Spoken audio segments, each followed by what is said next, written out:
Well, this is truly a milestone moment for the city of Palm Coast, adding an additional 2 million gallons of capacity for our wastewater treatment facility. Palm Coast City Council member Charles Gambaro, as the city celebrated yesterday the successful expansion of a wastewater treatment plant. Giant scissors and the ribbon-cutting ceremony opened the way to the city of Palm Coast's infrastructure improvement to meet higher demand and to comply with state regulations. I know they did a great job. And again, this is only the beginning. We are charging ahead with making the expansion of wastewater treatment plant 1 with both the funding that we've received from the state and the funding and the investment that we've made here at the local level through the different fees that we've enacted. Breaking ground in 2022, the plant's wastewater capacity is going from 2 million gallons per day to 4 million gallons a day. It features the installation of advanced systems and equipment using cutting-edge advanced water treatment technology that improves overall treatment efficiency and environmental protection. Palm Coast City Council member Ty Miller. This is a great first step in terms of our infrastructure for wastewater. Next steps will be continuing onward with our bond issuance and getting that money so that we can continue to expand the system and make sure that our city is ready to handle large-scale rain events like the hurricane last year. Both Gambaro and Miller agree Palm Coast is making its ability to serve residents even stronger while protecting vital resources. For Flagler's Local Morning News,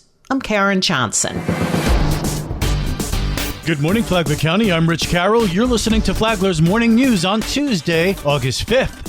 We'll be submitting some projects that we submitted last year, but hopefully we'll obtain some funding this year. State lawmakers needed extra time to get the state's budget finalized, and local officials are already advocating for badly needed infrastructure projects. Acting Palm Coast City Manager Lauren Johnston says she's encouraged by the state's focus on flood resiliency. 2 weeks ago, our vulnerability assessment came in front of City Council and really looking at how do we reduce the risk of flooding, where can we add additional capacity. So utilizing the data from that assessment, we'll be submitting some projects that we submitted last year, but hopefully we'll obtain some funding this year to reduce the risk of flooding in the Woodlands, the Seminole Woods area, and looking at our Bel Air waterway. Johnston says they're also looking for state support for another major project. We know we have a need, Old Kings Road Phase 3 North, and then as well as Old Kings Road South near Town Center Boulevard and Royal Palms.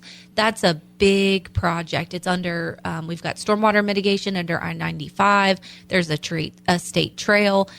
So we are in design with that project now, but it's going to take massive efforts from the federal and state level to get that project accomplished. Tomorrow we'll get an update on the Loop Road project. From the WNZF Newsroom, I'm Daryl Moody.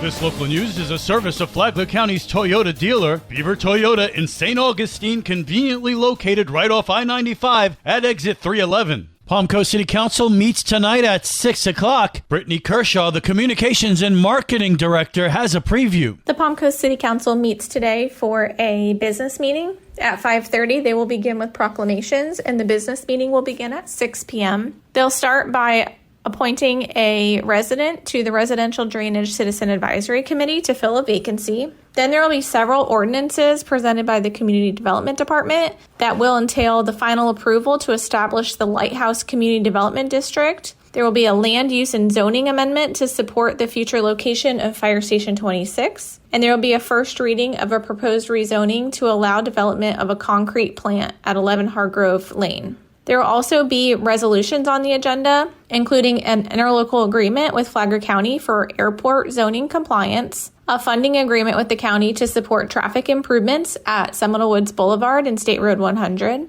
adoption of the fiscal year 2025 and 2026 CDBG Annual Action Plan, which will allocate $462,000 to support housing and infrastructure for low to moderate income residents, and a resolution to increase the commercial solid waste franchise fee and clarify its scope. The meeting will be open to the public, and there will be public comment available at the beginning and end of the meeting, as well as on each agenda item before the City Council casts their vote. You can watch the meeting live on the Flagler Radio YouTube channel or the WNZF Facebook page.